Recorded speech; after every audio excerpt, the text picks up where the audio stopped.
Pessoal, falando de um assunto polêmico na área da estética, o uso do PMMA, como é chamado o polimetilmetacrilato, nome difícil, né? Essa substância que deveria ser usada só em cirurgias reparadoras e reconstruções ósseas, mas não é o que muitas vezes acontece na prática.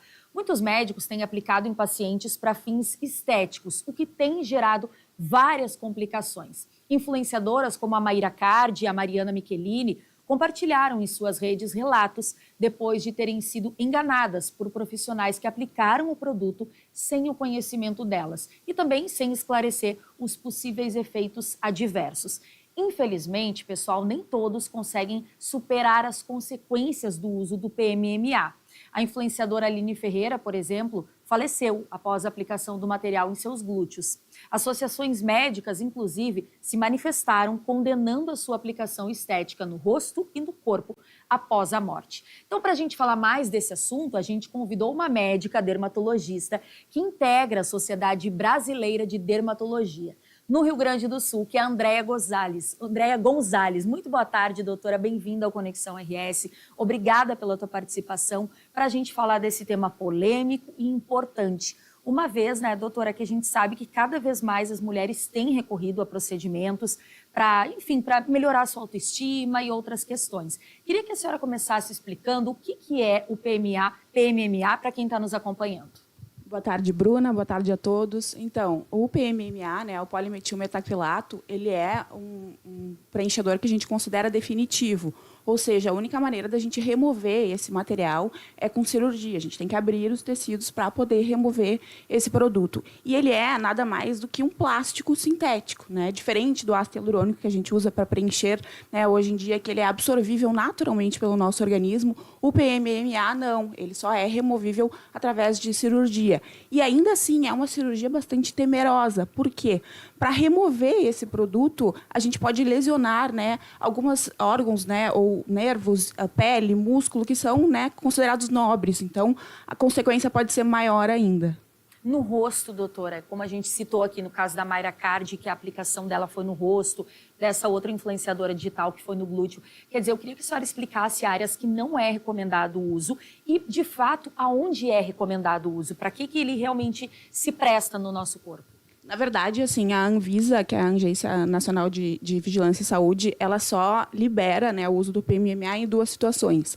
Em casos de lipodistrofia de pacientes HIV, porque um dos efeitos colaterais das medicações usadas para paciente HIV é absorção de gordura. Então, fica com aquela face estigmatizada do HIV bem magro, bem cadavérico. Então, nessas situações, a Anvisa libera para a gente usar, porque como é um preenchedor definitivo, vai dar uma durabilidade maior para esses pacientes, e, né, e uma satisfação melhor, né, sem ter essa coisa de estigmatizada, e também em casos de pequenas correções, pequenos volumes, né, queimaduras, cicatrizes, em casos, né, de volumes pequenos, e não como tem sido usado aí, né, difundidamente aí em face, corpo, de uma maneira geral, infelizmente. E aí, doutora, a gente entra numa polêmica, né? Por que muitos profissionais utilizam, uma vez que a própria Anvisa já determinou que não deve ser utilizado nessas partes do corpo? Uma coisa que a população, de uma maneira geral, não sabe é que o PMMA, o polimetilmetacrilato, ele é imensamente mais barato do que uma seringa de ácido hialurônico, né? E muitas vezes, infelizmente, muitos profissionais estão injetando essa substância sem nem avisar o paciente. Então, é muito importante que, quando a gente for realizar esse tipo de procedimento, né, ver o que está sendo utilizado, qual material foi utilizado, onde foi utilizado e, principalmente, a expertise do profissional que está aplicando. Porque a gente sabe que o ácido hialurônico ele tem um tempo de validade também, ele precisa, em dado momento, ser reaplicado, né? Já o PMMA, como você falou no início, quer dizer, ele dura para sempre. Você acredita, doutora, que muitas pessoas se sujeitam ou sabem e está tudo bem porque elas pensam, ok, vai valer a pena, eu vou fazer e não vai sair nunca mais. Tem essa mentalidade errada por parte do paciente também? Sim, de uma maneira geral, sim. Infelizmente, assim, na década de 90, o PMMA foi muito famoso, né? Ele chegou a ser usado, então, na área da estética? Foi muito utilizado. Muito, infelizmente, foi utilizado como o nome era bioplastia, né? As pessoas nem sabiam o que estava acontecendo. E ele pode causar complicações tanto precoces, né, logo após a aplicação, ou complicações 10, 20, 30 anos depois. A gente não tem como prever quando que essas complicações vão acontecer. Então, eu acho que muita gente acabou preenchendo, né, porque teria essa vantagem de ter uma durabilidade maior, mas sem saber as consequências. Inclusive, a gente não pode fazer outros procedimentos onde tem o PMMA, porque isso pode causar uma reação de corpo estranho e aí ter um processo inflamatório, que é o que está acontecendo aí com a Maíra Cardi. Pois é, inclusive é bom fazer um alerta também para as mulheres que estão pensando em engravidar, porque até onde se sabe ela está tendo essa dificuldade, porque quando ela teve a primeira gestação, ela alega ter ficado muito inchada em função do próprio PMMA. Então agora ela não poderia se sujeitar a isso de novo e ela está tendo, doutora, dificuldade para retirar, né? Então eu queria que você falasse um pouco desses riscos, dessas contraindicações. Como eu te falei, né? A gente não tem como prever quando vai complicar, e nesse caso, o que acontece? A partícula do PMMA ela é muito grande. Então, o nosso organismo, às vezes, ele tenta remover, né, aquela partícula, tenta fagocitar aquela partícula e acaba não conseguindo. E isso gera um processo inflamatório. Aí a gente pode usar corticoide, isso dá uma melhorada temporária, mas nada impede que isso vá acontecer de novo. E o que está acontecendo?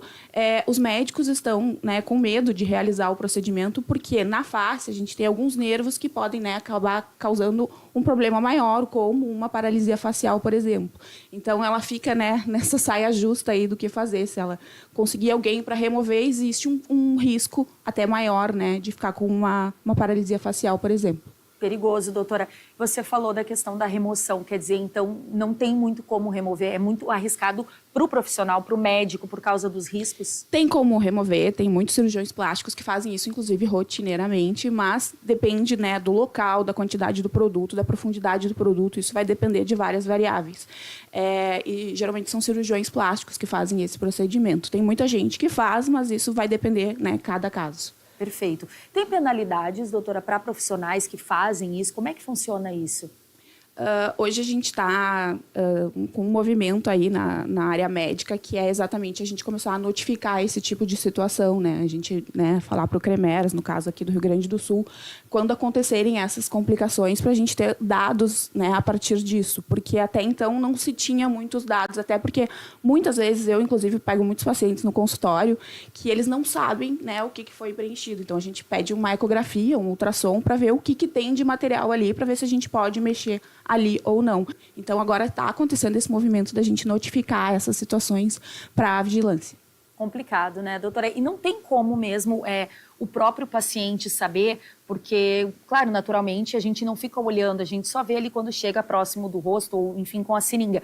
Mas teria alguma forma, talvez, do paciente saber como é que ele pode proceder? Ele tem o direito de perguntar, de pedir para ver esse produto, né? Queria que também a gente pudesse dar orientações para as pessoas nesse sentido. Claro, via de regra, assim, o prontuário, né, é do paciente. Ele tem aí uma durabilidade no mínimo de 20 anos. Então, cada procedimento, eu, pelo menos, quando eu realizo no consultório, a gente coloca a etiqueta do material que foi utilizado, o lote que foi utilizado, a validade que foi, né, do procedimento, do produto que foi utilizado. Então, sim, todos os pacientes que já fizeram qualquer tipo de preenchimento, eles devem, né, procurar o seu médico, o seu profissional de saúde que realizou aquele procedimento para poder pedir, né, o que foi feito ali, em que profundidade, em que área, em quantidade, tudo isso. Isso é um dever, né, e um direito do paciente. E na hora ele consegue ver, doutora? Via de regra, não, porque seringa por seringa, né, acho que é meio difícil, né, tu saber o que está sendo injetado exatamente. Mas é bom sempre perguntar, isso é importante avisar, né, a população a perguntar o que está sendo utilizado. Perfeito. Só lembrando, então, que você falou inicialmente que muitas vezes o PMMA tem sido utilizado pela questão de preço, que ele é muito mais barato que o ácido hialurônico, né? Então, vamos dar a indicação correta para as pessoas, né? Primeiro, gente, obviamente, é procurar um profissional, pesquisar. Hoje em dia, a gente tem aí Instagram, tem o próprio CREMERS, ver se esse médico está habilitado, está de fato cadastrado. Então, também não ir só na onda do Instagram, de muitos seguidores, mas pesquisar um pouco do histórico, pegar a indicação também desse médico, dessa clínica, enfim, é um direito da gente enquanto consumidor, né, enquanto cliente.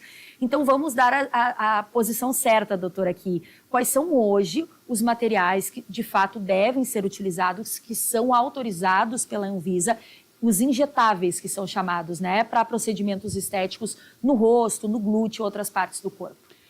A gordura, né, a gordura autóloga, ela é liberada para ser realizada, porque a gente tira a gordura de um local e aplica no outro, que muito acontece, né, em glúteos, isso é bastante frequente, né, na cirurgia plástica, e ácido hialurônico, que é uma substância que, na verdade, a gente já tem na nossa pele e a gente vai perdendo, né, aos poucos. Então, a gente reposiciona, né, esse material que foi perdido com o envelhecimento, com o emagrecimento, seja lá qual for a indicação desse preenchimento. Mas esses dois são bastante seguros, diferente do PMMA. Perfeito. Doutora Andréa Gonzalez, muito obrigada, doutora, pela tua participação aqui, para a gente tratar e esclarecer um pouquinho desses temas, viu? Eu que agradeço. Obrigada. Obrigada, gente. A gente vai para um intervalinho bem rápido, 4h17, e a gente volta em seguida com mais Conexão RS.